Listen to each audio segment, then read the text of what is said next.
So one of the things about Photoshop is that it can really crunch some numbers, and it can save you a lot of time. So one of the things I wanted to show you today was the Content Aware tool, which can really make your life easy, only under certain conditions. So you kind of have to know when to use some of these tools and when not to.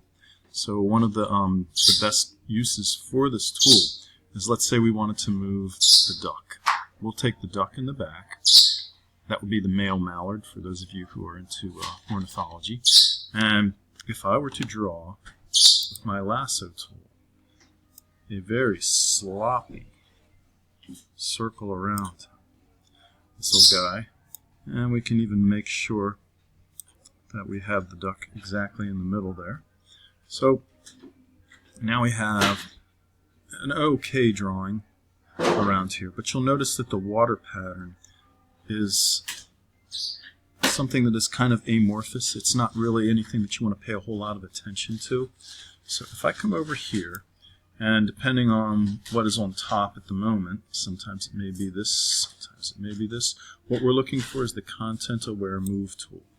So now we have that selected, and we have some options up here.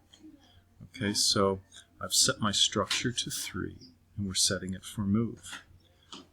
So if I go and I move Ducky, let's see, we put him right kind of about there, and everything looks pretty good. So this is like a normal transform menu where we've got our handles and everything if we wanted to do this. So if that's good and we like it, we can come up here and click on the check box, or we can just hit enter, and let's see what happens. So we have now moved Ducky, and it did a pretty nice job. There's still a little bit of wonkiness in the water if you look, but overall, you know, for something that was automatic, not bad. So you may want to come back in here, and let's zoom in a little bit and take a look at this, because anyone who is a trained Photoshop user might pick up on the fact that this is not exactly what it could be. So we can come in here into the stamp tool, right, or the clone tool, depending on what you want to call it. And why don't we just add another layer? Because whenever I make a change in Photoshop, I always want to be able to go back. Right now, stamp tool is set to current and below. Okay, so that means that if I have the stamp tool selected, we have a very nice soft brush, and I can come in here and I can press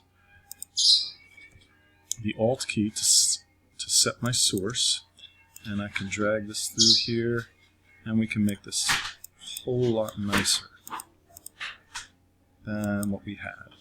Overall, a whole lot less work than if we had to cut out Ducky and move him. So there is the Content Aware tool. Let's take another look at another use for it. Okay, so here we have a caboose with some really peely paint, and I can just draw a box around that window if I would like, and we can come down here and we can move that, and we can put it right there, say OK, and it does a whole lot of number crunching, probably way more math than any graphics person would ever want to do. And after a moment or two, let's see what we get. So there you go. Not bad. It's a little funky, but again, we can come in with our clone tool and fix that up if we would like. So those are some really interesting number crunching things. Another thing that is possible now is that there is a perspective tool. It's called Perspective Warp. Let's go over here to another. So we have a background here. For those of you who are familiar with Baltimore, this is the Domino Sugar factory, which is across the bay from the Inner Harbor. And I have also taken this. So I painted this out for you to spare you all the energy to get through this. If you have something that's painted out with a mask like this, I'm right-clicking, and I can disable that layer mask. So this is what we really had to start with. Okay, so you can see that the photos were probably taken on the same day. And if I click back on this, we're back into the masked out version. So what I'd like to do is duplicate this into my Domino Sugar file. What is this file over here? We don't need that one. Alright, so we're going to duplicate the old skipjack into the Domino Sugar Factory, but watch what happens when we do this. The perspective is kind of off. So I come back here, I'm right-clicking on the word Layer 0, and I'm telling it to duplicate the layer. My destination is going to be 0, 0, and I hit OK. So then I come over into here. You could probably get away with this, but for our purposes, let's take this a little bit further and have some fun with it. So we can come up here under Edit, and we can say Perspective Warp. Okay. When we do this, we get a very interesting cursor. So I'm going to draw a box around the skipjack. Okay. And you'll notice that the skipjack is not exactly laying flat. So let's line up everything that we can on our old skipjack. And you'll notice that our masts are kind of cocked back a little bit. So let's get the grid to match that. Alright? So we're laying in what they call quads. And there's a little video depending on how much processing power you have. But knowing the school computers, we may not get that. So this is our first quad. So this would be one plane. But we can select another quad to create another plane. And I'm going to connect those. So now it's almost as though we're building a box in space. Okay? So I'm going to pull this out. And this would almost be as though we were putting the skipjack sailboat inside an aquarium or something. So imagine, if you will, that this box here is containing a three-dimensional version of the skipjack. Up here, we are in layout mode. Okay? And we also have some of these other things going on here. So let's click on Warp. Okay? And what we would want to do is probably change that perspective so that it looks more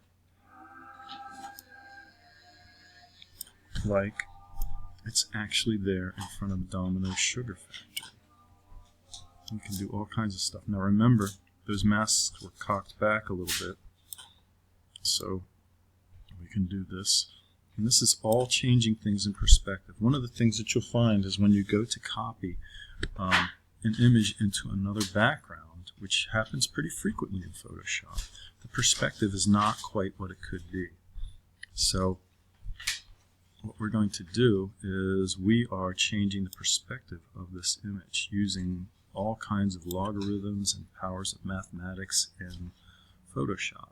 So if we like that, we can click yes, that's what we want, and we do a little bit of math, and there you go.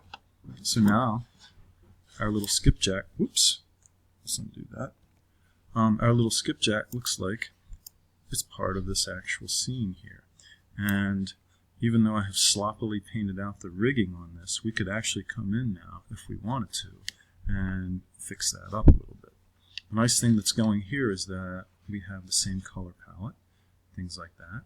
One of the things I was working on with another student was we can duplicate this. So we're going to drag this down, and now we have two copies of this skipjack. And if I hit transform, we can come up here under image, or we can come up here under edit and say transform, and we are going to do a free transform. Okay, and I can pull this down, pull this up.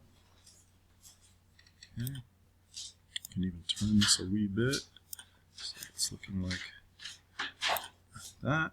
And now we can make this look like a reflection. We can dial this back a wee bit. Okay.